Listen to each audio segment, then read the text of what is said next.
The plane door was about to close when everyone noticed the man standing in the aisle, clutching a small backpack in one hand and holding a sleepy little boy against his chest with the other, his face tight with panic as the last seat on the aircraft was finally claimed by him.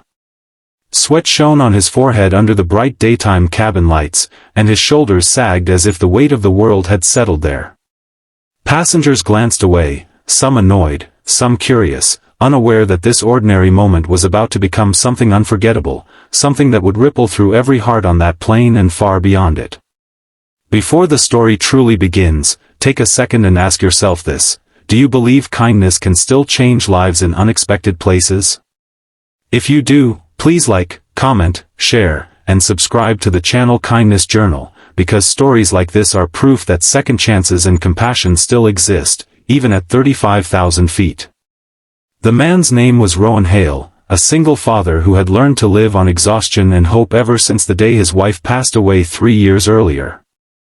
Daytime flights were cheaper, so he always chose them, even if it meant waking before sunrise to prepare his son Milo for travel.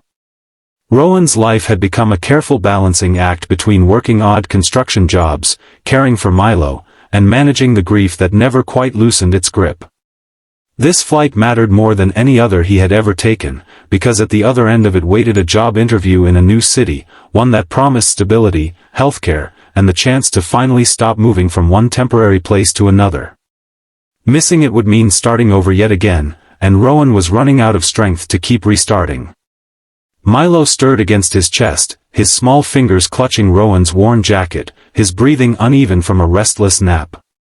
The boy had grown used to planes, buses, and borrowed couches, but today he sensed his father's tension.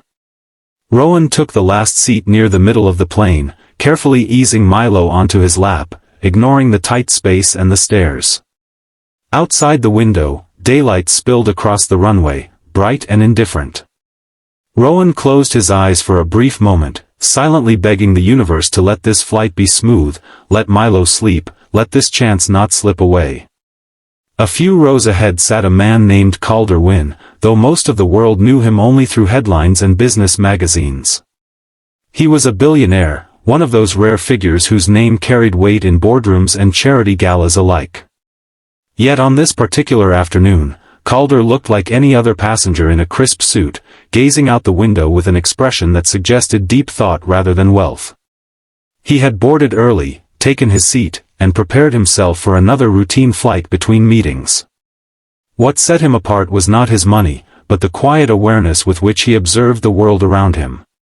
Calder noticed Rowan the moment he stepped onto the plane, not because of the delay, but because of the way the man moved, carefully, protectively, as if the child in his arms was the only fragile thing left in existence. Calder had grown up in foster homes, shuffled from place to place, never knowing the warmth of a steady parent. Success had come later, built on discipline and relentless effort, but the absence of a family had never fully healed. Seeing Rowan and Milo stirred something old and tender inside him, a memory of longing he usually kept buried beneath spreadsheets and schedules. As the plane taxied under the bright daytime sky, a small problem arose. Milo shifted, startled by the engine's roar, and began to cry softly, not loudly enough to disturb the cabin, but enough to draw irritated glances. Rowan rocked him gently, whispering reassurances without words, his face etched with apology. He had learned to read rooms quickly, to sense when patience wore thin. His heart pounded with the fear that someone might complain, that he might be asked to move, that this fragile piece would shatter.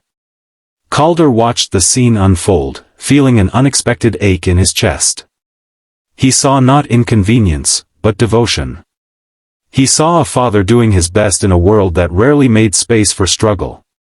As the flight attendants moved through the aisle, Calder made a decision that would seem simple on the surface, yet carried the weight of his entire life behind it. He called one of them over and quietly explained that he wished to give up his seat. Not to complain, not to upgrade, but to help.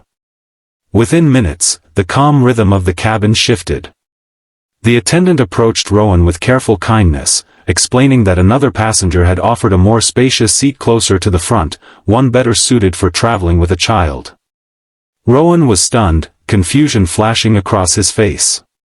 He shook his head at first, embarrassed, unwilling to accept what felt like charity.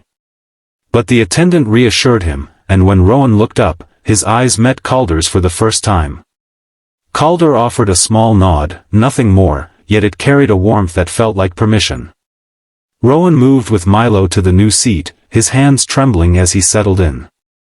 The extra space allowed Milo to stretch out, his crying easing as he drifted back to sleep, sunlight brushing his eyelashes.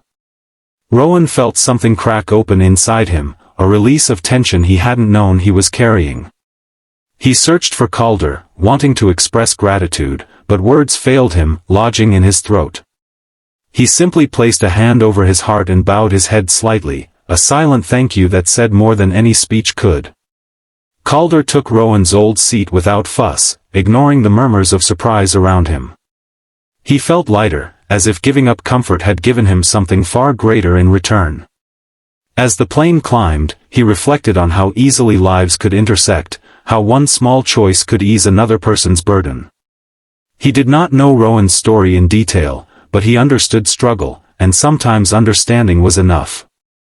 The rest of the flight passed in a quiet, almost reverent calm. Sunlight streamed through the windows, illuminating faces softened by the shared humanity of the moment. Passengers who had once been impatient now watched Rowan and Milo with gentler eyes. A woman a few rows back wiped away tears. A man near the aisle stared straight ahead, his jaw tight as if holding back emotion. No one spoke about it, yet everyone felt it. As the plane began its descent, Rowan's thoughts returned to the interview waiting for him beyond the terminal. For the first time in months, he felt a flicker of confidence. This stranger's kindness had reminded him that the world was not entirely closed off, that compassion still existed even when life felt relentlessly hard. He adjusted Milo's blanket, promising silently that he would keep going, no matter what. After landing, as the plane taxied under the bright afternoon sun, Calder stood and waited, allowing others to exit first. Rowan hesitated, then approached him, Milo now awake and curious. Rowan did not speak, but his eyes shone with gratitude and disbelief. Calder placed a gentle hand on Milo's shoulder and smiled, a simple gesture that carried years of unspoken hope. He slipped a business card into Rowan's jacket pocket, not as an offer, but as an open door, a reminder that help could come without conditions. Days later, Rowan would sit in a modest office, sunlight filtering through the blinds, and receive the job offer that would change everything. Months later, he and Milo would move into a small apartment filled with laughter and stability.